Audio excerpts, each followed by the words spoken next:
Watch Shedeur Sanders against the first team. I am told by sources that it's a grade 2 hamstring injury. Is that correct? Yes. Well, grade 2 hammies, Chris, 4 to 6 weeks. Kind of takes Kenny Pickett out of the competition for now. We have eliminated one. Can I finally see my guy get some reps now? With a torn hamstring, Kenny Pickett hobbled off the practice field. The Browns' quarterback competition suddenly descended into total mayhem. The position was open. Everyone anticipated that Shedeur Sanders would eventually have his chance, and the timing couldn't have been more ideal. However, after that, there was silence, no movement in the depth chart, and no first-team workouts in front of the whole staff. Shedeur went 9 for 9 and scored 2 touchdowns, but he was once again marginalized as Joe Flacco and Dillon Gabriel continued to share the top reps. One is an elderly veteran, while the others are barely surviving. Even if Shedeur is doing everything correctly, it still isn't enough. What is actually happening in Cleveland, then? Are the Browns only playing games with their most talked about rookie, or is it politics or a fear of the spotlight?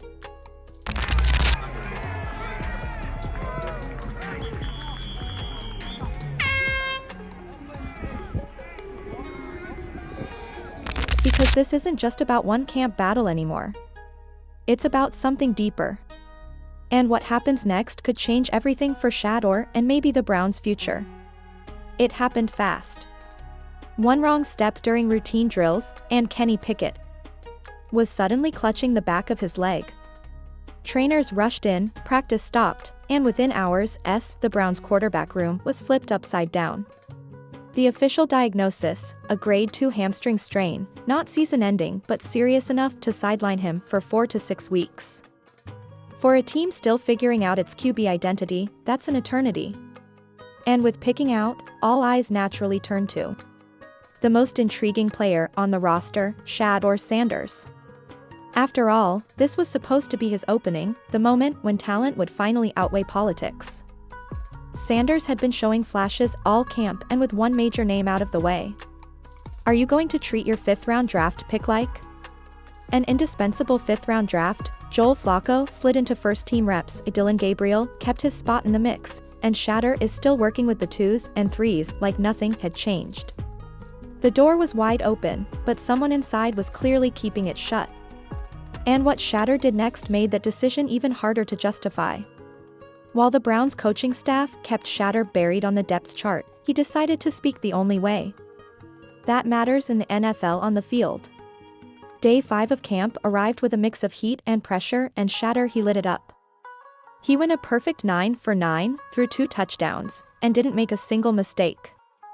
Tight window throws, blitz recognition, smooth footwork. It was clinical. Even the defenders were left shaking their heads. Not just because of the throws, but because of who was throwing them. No other quarterback on the roster. Not Flacco, not Gabriel threw a touchdown that day. Not one. I think that Shedeur would look infinitely better than Dillon Gabriel with the first unit if he got the option. I agree. I want to say this as well.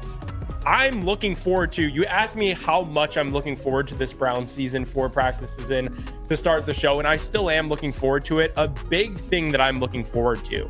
And these weren't checkouts or garbage time tosses. These were legit scoring drives orchestrated with poise and precision. One red zone dart to a tight end. One back shoulder fade that looked straight out of a highlight reel. The crowd noticed. The players noticed, and even the media started buzzing. But once again, it didn't matter. The next day, reps stayed the same. Flacco with the 1s, Gabriel sprinkled in, and Shedeur still on the outside looking in, and that's when the whispers started getting louder. You'd think a perfect day would earn at least 1 first-team rep, but for Shedeur Sanders, even perfection wasn't enough. Despite outperforming every quarterback on the roster, Shedeur was still stuck behind Joe Flacco, who's 39, barely mobile, and hasn't been a full-time starter since before Shedeur even entered college. And Dillon Gabriel, he's been inconsistent at best. Yet still splitting reps with Flacco like it's a 2-man race. Come preseason, I need to see Shedeur Sanders start a game, at least one, and if he balls out, the Browns are not going to be able to continue to hide and say that he's developing and that he's a project and all of these labels that we've heard slapped on to Shedeur Sanders as to why he hasn't taken snaps with the ones yet. Like, let Shedeur get out there in a preseason game against a jersey that's not Browns players and ball out. The noise is going to get loud both locally and nationally, and they're not going to be able to ignore that, in my opinion. And I got to be honest with you, I do feel like that's a factor. So why is Shedeur being held back? That's the question Browns fans and even a few analysts started asking. Some speculated the coaching staff was playing it safe, afraid to stir controversy by giving a rookie a real shot. Others suggested there might be internal politics at play. A quiet message that Shedeur needs to wait his turn, no matter how good he looks. But here's the thing. NFL teams don't usually ignore momentum, especially when it's coming from a potential franchise quarterback, and yet, every time Shedeur shows out, the response is the same. Rex locked, role unchanged. Something doesn't add up. And it's what Shedeur did after getting snubbed again that really caught people's attention. Most young quarterbacks would have snapped. Some would have vented to the media. Others might have forced the issue or let frustration boil over in practice. But Shedeur, he didn't say a word. The Browns are, I'm going to tell you something right now, man.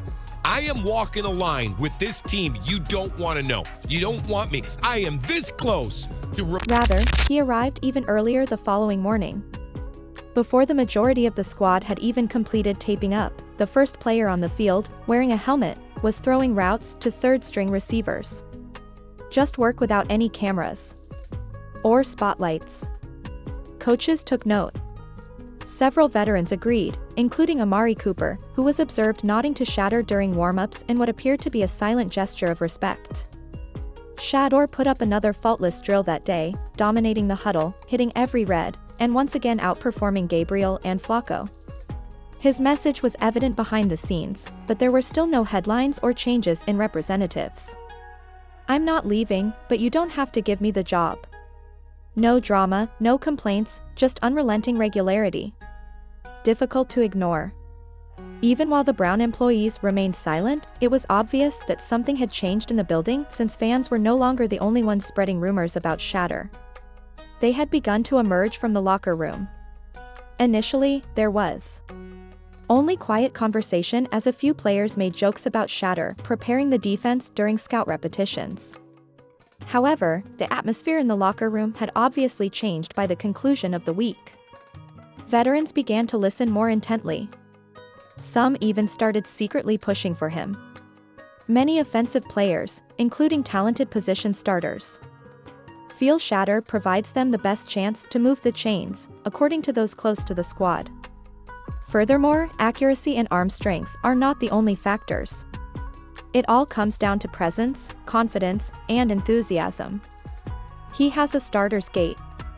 He already has that it factor, according to one source. The fact that some veterans have allegedly questioned coaches behind closed doors about why Shedeur isn't receiving more reps is even more revealing. According to one source, David Njoku and Amari Cooper have both indicated a desire to jog with him more frequently. They perceive something genuine, not to belittle Flacco or Gabriel. Support of that nature doesn't just happen. Additionally, it generally doesn't take long for the front office to react once the locker room begins to coalesce around a rookie. However, there could be another reason why Shedeur is being held back behind the scenes. It appears to be a straightforward depth chart choice at first glance. Behind the scenes, there is a growing suspicion that this may be personal in nature. Protect the newbie, ease him in, and let the veterans fight it out. Shedeur's last name is one notion that is circulating. Shedeur is more than simply a gifted player. He is the son of Shedeur Sanders, one of the most controversial and vocal football players.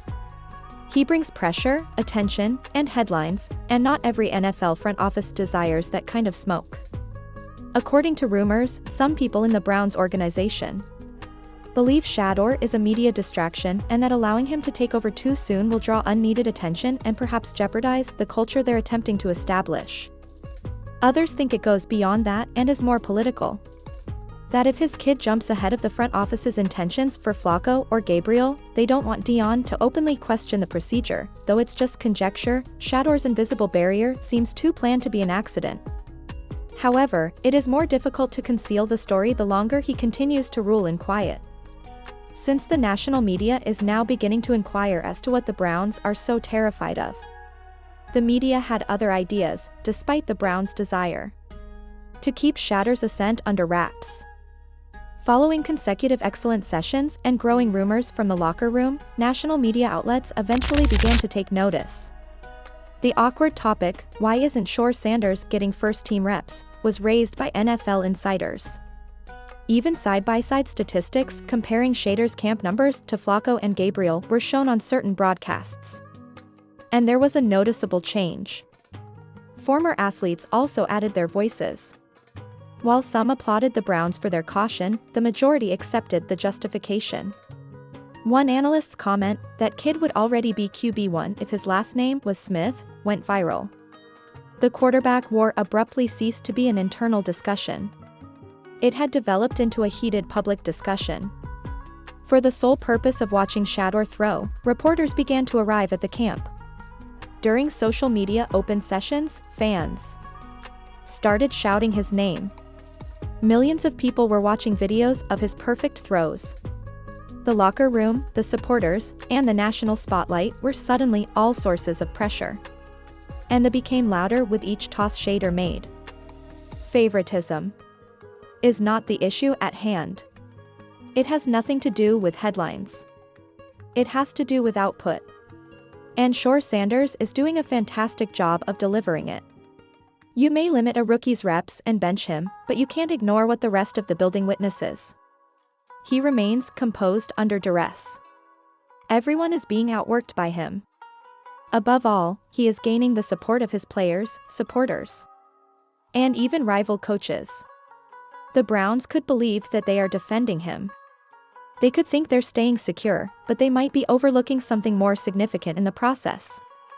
The instant a star is born directly in front of them.